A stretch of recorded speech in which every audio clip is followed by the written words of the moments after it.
Hello world. What separated your deep ball from everybody else? My deep ball, it has a little secret sauce to it, man. Never get too high, never get too low, but just keep moving. The whole story is Carlos never beat me in any kind of sports in high school. Hello world, and it's your boy Ace Boogie. Welcome to the Orange is the New Black podcast. I am your host. My man Zim is on his honeymoon. We will be connecting starting next week. So definitely well wishes to him. And we're going to preview pretty much for the most part the Bengals versus the Ravens. This is honestly, I'm just going to be real. This is one of the most exciting games that I think that I have had the privilege of waiting for it. I think we have had the privilege of waiting for it, right? Because there's so much on the line. You talk about the division, right? Baltimore is able to get that one game lead against or over the Bengals, and now they get to face the Bengals and go against them.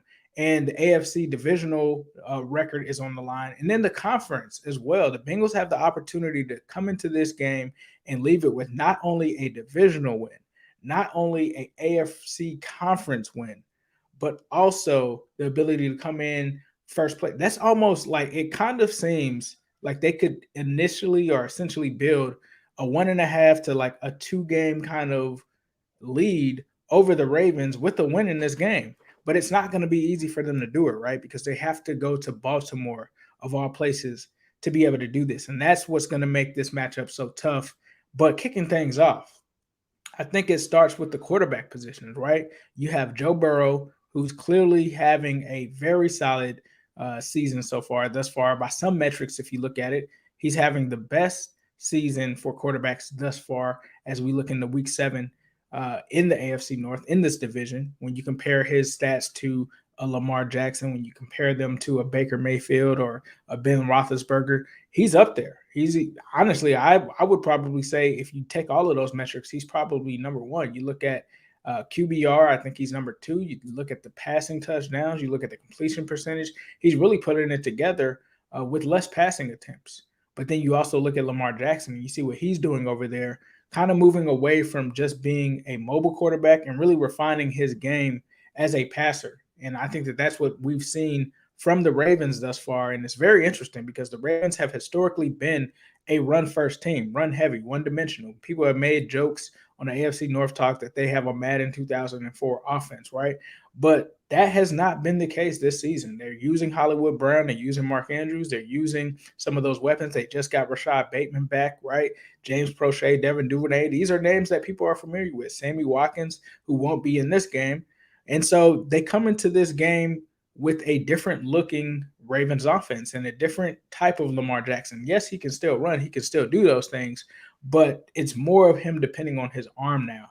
Now, he is coming off of a bad game, and this is the weird part about this whole matchup, because when you first came into this and you saw what was happening last week while we were playing the Detroit Lions, you see that the Ravens jumped up on this crazy lead, and you're assuming, and I know that you're thinking like I was, that they were just killing them offensively.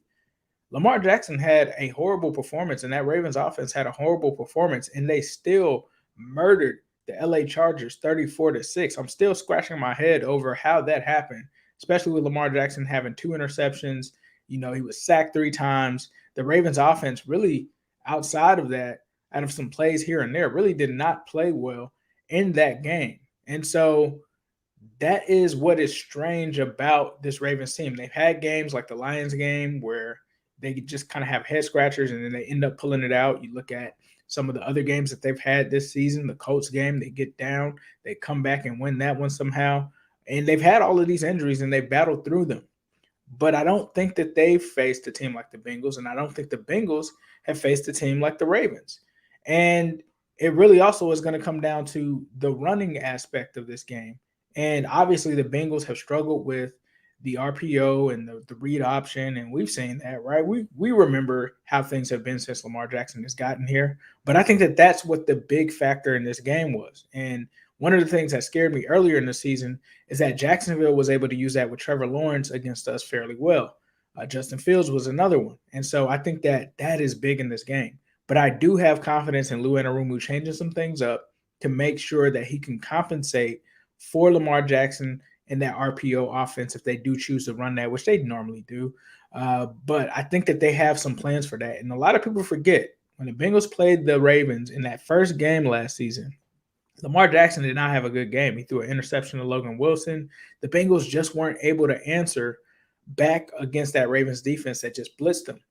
And so I think this time the run game will play a major factor. Now, these are two good run defenses, but I think the run defense for the Bengals is totally different than the one that you saw in that last Ravens matchup that the Bengals had against them. And this Ravens offense is completely different, right? They don't have J.K. Dobbins. They don't have Gus Edwards. They don't have any of those guys, right? And so you've got Le'Veon Bell, you've got Devonta Freeman, and you've got the Taysom kid as well. And so those aren't guys that are going to scare you. And I think that the Bengals have been solid against it. But the only question is that read option. And if they can get some kind of stoppage of that read option, I think that that is going to be the key to this game, stopping and slowing down Lamar Jackson, forcing him into those turnovers that we've seen him have at points this season, right? And so the run game is key, but you got to establish it for the Bengals as well, because this Ravens second level is susceptible. If you can get to those linebackers, if they can get Joe Mixon there, they can have some success there. So you got to keep riding Joe Mixon. But the biggest thing here, and one of the biggest weaknesses for this Ravens team, has also been the secondary, as far as not just the secondary itself, but just the passing defense in general. And that kind of includes some of those middle linebackers there where Patrick Crean has been struggling.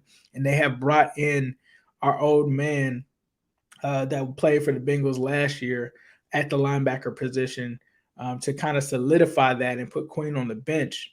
But it's been a struggle there. And we'll have to see if the Bengals can exploit that, maybe with Tyler Boyd, maybe with CJ Uzomah. But that's going to be an aspect that they have to exploit. Maybe it's even with Chris Evans, who has been limited this week in Bengals practice. So the hope is that you can get him out there as well to cause some mismatches for them, because I think that those are areas that this team can attack them at. Now, the other question is, are they going to put Marlon Humphrey on Chase? Chase and Humphrey, that's the matchup of the game, right? And I don't think that we've seen a corner that could stop Chase. And I think that this is going to be the matchup of the game. I think if they pick their poison and decide to put Marlon Humphrey on Jamar Chase, it's a win-win situation, because I think that it opens up Tyler Boyd as well as T. Higgins. It opens up CJ Uzomah. It opens up, all of those aspects for this team. And then even if you do put him on Chase, and Chase has been seeing double teams and stuff like that lately, I don't think that they're going to double team him if they put Humphrey on him. I think that Jamar Chase is an extremely special and unique kind of receiver. He's not your typical 6'4" guy. He's got deceptive speed. He's got deceptive strength. He is a guy that most of these corners have not seen, right? And I think that some of the corners have learned that. Joe Hayden learned that, right? They talked about Joe Hayden being a guy that was an AJ stopper and stuff like that, and Jamar Chase just did him like Swiss cheese. I'm not saying that he's going to do that to Marlon Humphrey. No disrespect to him, but I don't think that Marlon Humphrey has seen a wide receiver similarly built to a guy like Jamar Chase with the shiftiness, with the strength. And I think that that is a matchup that bodes well for the Bengals. Like, it's different if Joe Burrow doesn't have chemistry with Jamar Chase and they don't know each other, and you watch the mic'd up courtesy of the Bengals YouTube channel, and Jamar Chase is talking to the corner and saying, I see how you're playing me now. Makes the adjustment, and next thing you know, he's got 97 yards or 94 yards receiving by the end of the game. And that is something that they're going to have to test, right? Because Marlon Humphrey cannot guard three guys. And if they do decide to play him and spread him out against all of the three receivers, I think the plan is to attack any receiver that Marlon Humphrey is not on. Averett, he has been solid for them, but he was picked on in that Colts game. I think that that's something that the Bengals could exploit, right? And then you talk about some of the other facets of this game, just flipping things. The Bengals linebackers are going to be important in this game. I think Logan Wilson, this is a very important game for him. I think for the defensive line, it's extremely important because that Baltimore offensive line, although they have had their injuries, they have done an admirable job of protecting Joe Burrow. But not Joe Burrow, but Lamar Jackson. On the flip side, that Ravens D-line has been their strength too. They're top 10 in sacks. They're getting pressure and things of that nature. So the Bengals are going to have to protect Joe Burrow from those guys. They've got some good edge rushers over there. You talk about Justin Houston. You talk about Calais Campbell. They've got the rookie as well who's doing his thing that had a game-changing fumble that he forced against Pat Mahomes week 1. And so they're going to have to make sure that they keep that pressure off them. And we also know that they just don't rely on the defensive line for pressure. They like to blitz those linebackers. And that was something that they did last season. And that was something that the Bengals haven't really faced. They haven't really faced a team that really just tries to blitz them. Now, with that being said, Joe Burrow has been a top quarterback against the blitz. And you have to wonder, with them having something with these 3 receivers, if teams are going to be able to blitz them like that, right? If you do have a Chris Evans back there, can you still send that blitz and it be effective? And I think that these are things that the Bengals can focus on and execute and come out potentially on top in this game. But they're going to have to take advantage of these things, and they can't stop Lamar Jackson or limit them to a field goal and not come out with points. We've seen that over the past couple of weeks. This isn't a game that they can do it. And that's a tall order to ask with them playing on the road, because that crowd is going to be rocking. This is going to be an AFC North environment. But you can quiet that crowd down quickly if you're able to cause a 3-and-out, right? They are coming off of a shaky offensive performance, or if you get an interception or something like that. But when that happens, if you get a Cheeto pick like you did against the Packers, if you get a Logan Wilson pick like you did against the Lions, you have got to cash in on those, because this is a team, which we saw against the Colts, that at any moment they could just turn it right on, come back down and score. This is one of the teams that score at the top of the league. And the Bengals, we are coming off literally our first game scoring 30. I don't think that that is the limit for this team. I think that that is what we needed coming into this game. I talked about that last week. We needed to be able to put 30 up just to know that we could do it. We all felt like as fans that we could do that, but they had to go out there and execute and do it. And I think that they could have put up 50 last week had they really came out on point in that first half. And that is the mindset that they have to have. This isn't something where you have to bow down to this team, you have to worship them or anything. You're here to prove that you belong here and that you're just as good as them. And if you want to win this AFC conference, you're going to have to go through a team like the Ravens. And I think that this is a perfect opportunity for the Bengals to rise up and be able to take full advantage of this game. And I think that they do have a good chance of doing it. I'm not going to go out there and say that they are going to just destroy the Ravens, especially when you look at the Ravens' resume.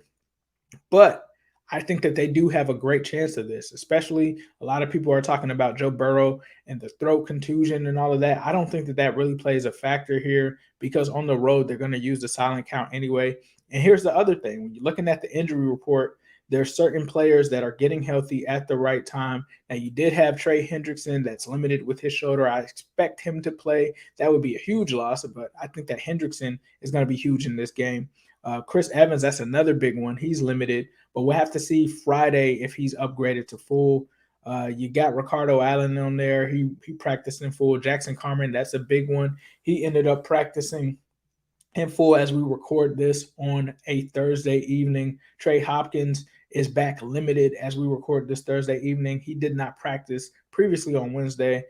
So the Bengals are getting healthy there in terms of that aspect. And when you look at the flip side, when you look down at Baltimore, Brandon Williams did not practice. I'm not sure what that is. He had a not injury-related rest thing. I don't know if they're continuing to rest him. Patrick Queen, limited. He's probably likely going to play. Not many snaps, though, because he has been benched there.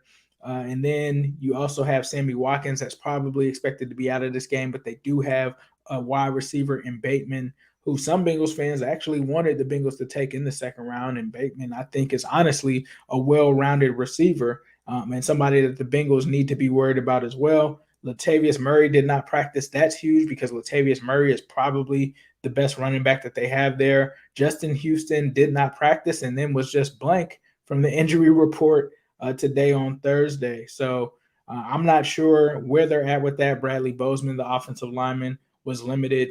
And so those things will definitely play a role in a factor, right? We've seen that happen in some of these games. The Bengals have had some of those injuries by opponents kind of roll their way. But let's talk about some other facets of this game, right? So we talked about some particular positions and battles that could happen there, right? Jackson Carman or whoever is going to be there at the right guard position, they are going to be likely taking on Calais Campbell. And that is a matchup that could wreck this game. And you would hope, and I think Jackson Carman, if I'm not mistaken, off of PFF, is coming off of his best game. Hopefully he can continue to play like that because Calais Campbell, bro, is a problem. He is a problem. I'm not going to lie. We had Fred Johnson on the show, and he said that man is a problem. But if they can try to limit him and just make sure that he doesn't wreck that game, I think that that's a big matchup. Trey Hendrickson, I talked about. I've been a big Trey Hendrickson guy since we signed him. I was kind of in the minority with that. But I always felt like when I cut the tape on and looked at the guy, the sacks were real. I didn't see fake sacks. I didn't see, and I wasn't just looking at it to have an argument with it. The guy was just beating good left tackles and getting home. And that's what he's continued to do with the Bengals. I think he's got 5 sacks in 6 games. I mean, 5.5, if I'm not mistaken. He has been as advertised. I think Chris Evans against any linebacker is barbecue chicken. They can put a linebacker on him if they want to. I think that that's barbecue chicken. Let's look at some of the other ones. On the flip side, Justin Houston, you got to keep that savvy vet out of the backfield because he is a guy that can still do his thing. Alejandro Nueva versus Trey Hendrickson, like I said, I think that favors us. And then you talk about Bateman and Hollywood Brown and Mark Andrews, and those are guys that can really blow this thing wide open. I'm going to just be real. Like, as far as Hollywood Brown, I think that he's having the best season thus far for the Ravens, and the Bengals have been admirably pretty good on their deep defense. So I think as long as Von Bell and Jesse Bates play smart, I think that they could limit him there. And so I think that the advantage may go to the Bengals. But the big guy that concerns me, and he just came out with a video that Zim sent me earlier, is Mark Andrews. And it's supposed to be National Tight End Day on Sunday, and he said that he's going off.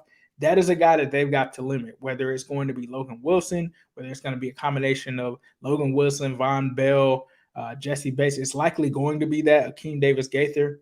That's fine. If he comes out there and gets 75 yards and a touchdown, I think you did your job. But you can't let him go out there and have 130, 2 touchdowns or something like that, because that is what's going to give this Ravens offense the confidence to try to blow this thing open. But looking at the chat here, let's see. We got my man Brady McCatherine says that we're gonna need 30 plus. I agree, bro. You gotta bring your 30 clip to this game.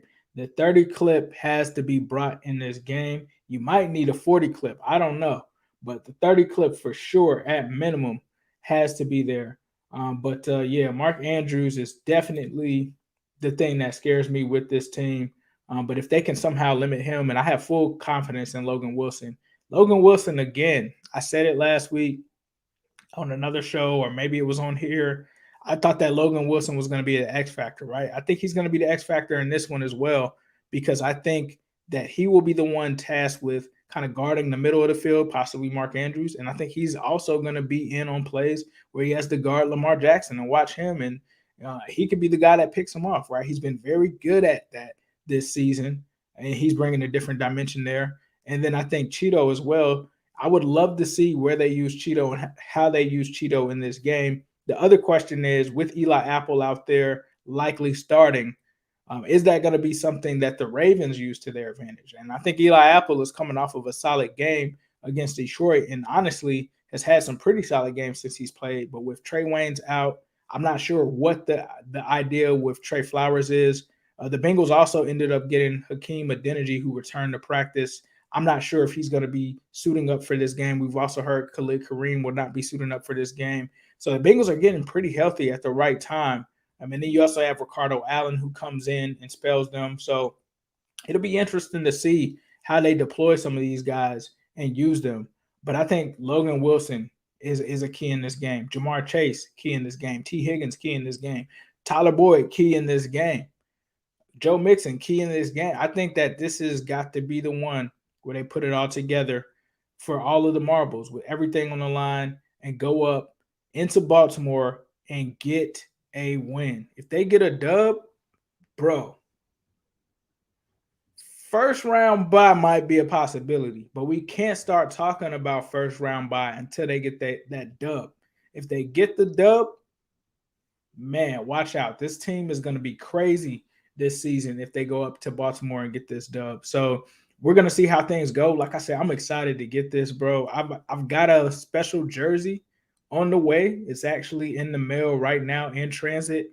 I'm hoping that it shows up on Sunday. It's supposed to be from FedEx. I don't know if FedEx delivers on Sunday. I hope that they do because I got that white Jamar Chase. Yes, sirski. White Jamar Chase coming in the mail. It would be perfect if it arrived on my doorstep Sunday morning right before the game because I think Jamar Chase is going to have a good game. I think he's going to have a good game, people. And so that's another bold prediction. But please be sure to check out my man Zim Hude. I believe he may be doing his live stream this weekend. So you can follow him at Zim_Hude on Instagram. Follow him on Twitter at ZimHude. And be sure to check out what he's got going on, ZimHude.com. I think he's going to release some more hoodies pretty soon. So be on the lookout for that. You guys also know that I have my merch as well. The MIGOS hoodies will be coming soon, so stay tuned in for that. It's getting kind of chilly down here. I'm under the weather currently, but we'll keep you guys warm with that apparel. And then we'll keep you full with Midwest Best Barbecue. Shout out to our sponsors there. They're located in Loveland. We actually had a live show there. Please be sure to check them out. Brisket fries, ribs, anything barbecue that you're looking for, they've got it. And you never know who could be there. So please be sure to check them out as well. Shout out to them at Midwest Best Barbecue. I can't wait to get back and get that half lemonade, half sweet tea. I'm telling you, try it. Go up there and try it. That thing is bang. I don't even like sweet tea, but it's good. But please be sure to check out that info there. And then, of course, you can find me on YouTube at New Stripe City on the YouTube channel. I'm also on the AFC North Talk. So if you're looking for that, we're going to be doing some special things there. You might see them in the comments on AFC North Talk as well. I don't know if you guys were paying attention earlier this season, but him and Quincy had some words, and we're getting close to that Bengals Cleveland Browns game. I don't know, Battle of Ohio. So please be sure to check that out as well. But I think that the Bengals are going to stand up, man. I think they're going to stand up, and I'm excited for this game this weekend. And you guys already know I got to end this with a yes, sirski. Hello, world. What separated your deep ball from everybody else? My deep ball, it has a little secret sauce to it, man. Never get too high, never get too low, but just keep moving. The whole story is Carlos never beat me in any kind of sports, and